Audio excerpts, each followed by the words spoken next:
السلام عليكم ورحمة الله وبركاته، أخباركم إيه؟ يا رب تكونوا بخير جميعًا. أنا حابب إن أنتم تسمعوا الvoice ده للآخر.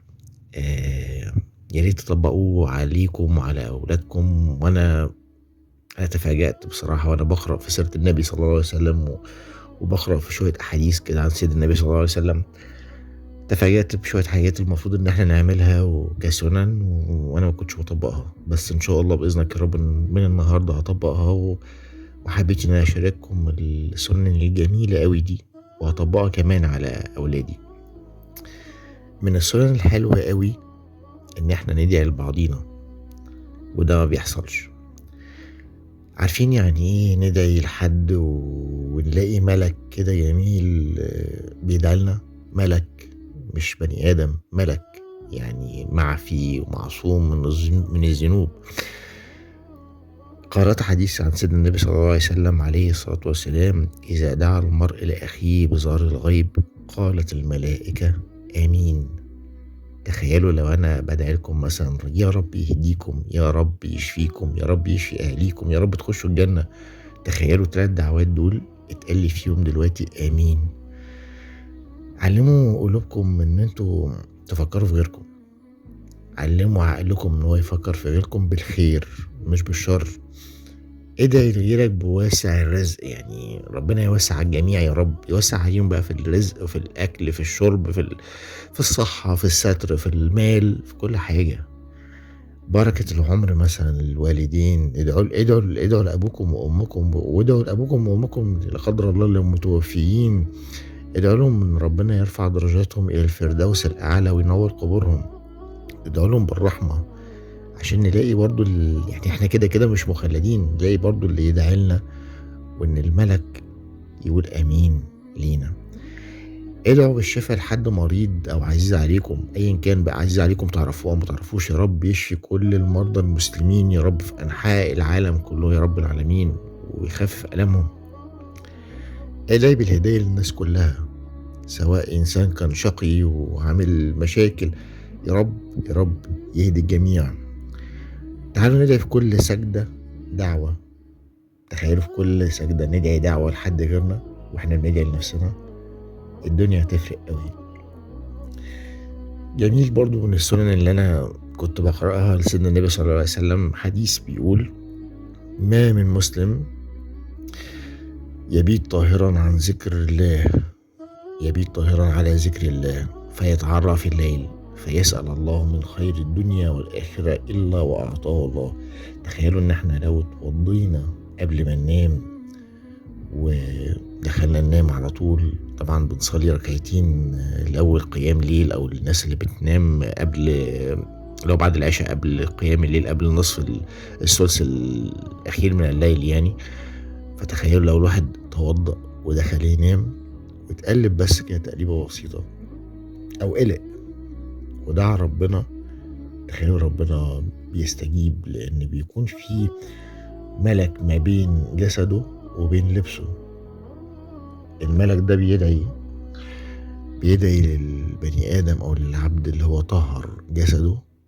وكمان اللي أنا برضو بعرفه من خلال الحاجات اللي أنا قرأتها في حياتي من علم النفس، إن أنت طهارة البدن بتمنع الطاقة السلبية إن هي توصل لك. أنت بتكون نايم بطاقتك الإيجابية الكاملة، بتمنع إبليس وأعوانه وأولاده إنهم يقربوا منك، مش هتحس بكوابيس. برضو لقيت حديث عن سيدنا النبي صلى الله عليه وسلم وأنا بقرأ، بس قال رسول الله صلى الله عليه وسلم: طهروا هذه الأجساد طهركم الله، فإنه ليس من عبد يبيت طاهرا إلا بات ملكا في شعاره، يعني بين جسده وبين ملابسه. قمة القرب والسكينة. يعني أنا مش إيه جمال سيدنا النبي صلى الله عليه وسلم، وإيه جمال ديننا ده، وإيه جمال الله سبحانه وتعالى. يا رب يعني ربنا يغفر للعبيد جميعا يا رب، ربنا يغفر لكل العبيد يا رب العالمين. من الحاجات برضو اللي كنت قرأتها كلمة الحمد لله، دي ناقصانا كتير. احنا المفروض نقول الحمد لله في كل خطوة، مش الحمد لله بس في النجاح والحمد لله بس في الرزق، لا، الحمد لله في كل خطوة.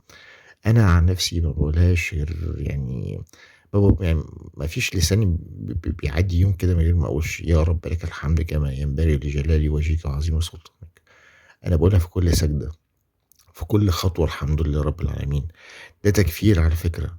الحمد لله كلمة أنت تقول الحمد لله ده بيكفّر عن ذنوب حصلت لنا من زمان وبتبقى بتطرد الطاقة السلبية من جسد البني آدم. من السُنن الجميلة برضه اللي أنا كنت قرأتها إن إحنا لمّا يتردد الأذان لازم إن إحنا نقول وراه، ونردد الأذان ترديد كويس، لإن ده بيكون شفاعة لينا يوم القيامة من سيدنا النبي صلى الله عليه وسلم. بعد ما الأذان بيخلص إحنا بنقول يعني دعوتنا لسيدنا النبي صلى الله عليه وسلم. اللهم إنا نسألك الوسيلة والفضيلة لسيدنا محمد صلى الله عليه وسلم. ده بيشفع لنا يوم القيامة. أنتم عارفين إن في حاجات كنت غايبة عني، إن لو 2 اتخانقوا مع بعض، 2 اتخانقوا سواء بقى 2 متشاحنين، أخ، أخت، 2 إخوات، زوج وزوجة، أنتم عارفين المفروض إن كلتا الأطراف الاتنين يخشوا يتوضّوا ويصلّوا صلاة ركعتين لله سبحانه وتعالى اسمها صلاة حائل، حاجة كده يعني حاجة زي كده حائلًا. أنا كنت قرأتها بسرعة يعني، فدي بيقول لك دي بتكفّر الذنوب اللي حصلت ما بينهم، وبتجمع بينهم في خير، يعني بتشيل الشيطان، بتبعد الشيطان عن المشكلة اللي هم كانوا عايشين فيها. أنا عايزكم تعملوا السُنن، اقروا في السُنن بتاعة سيدنا النبي صلى الله عليه وسلم، اقروا في سيرة النبي صلى الله عليه وسلم. أنا أنا الدين بتاعي شاددني أوي، وحابب إن أنا أتعمّق فيه. أنا كان نِفْسي كنت أعيش في زمن سيدنا النبي صلى الله عليه وسلم أو في زمن سيدنا موسى. أنا باحب يعني من أحب الأنبياء على قلبي سيدنا موسى وسيدنا محمد صلى الله عليه وسلم. أنا مغمور بالقصص بتاعتهم سيرة النبي صلى الله عليه وسلم. ادعوا لي وادعوا لأخيكم وادعوا لحبايبكم إن ربنا يغفر للجميع ذنوبه. إحنا في أيام مفترجة أوي، وعلّموا ولادكم الطهارة، علّموا ولادكم الطهارة وإن هم يناموا على طهارة. إحنا بنزرع زرعة وعايزين نحصد النبات والثمار بتاعتها. باحبكم أوي. كان معاكم محمد حمدي من المنصورة. السلام عليكم.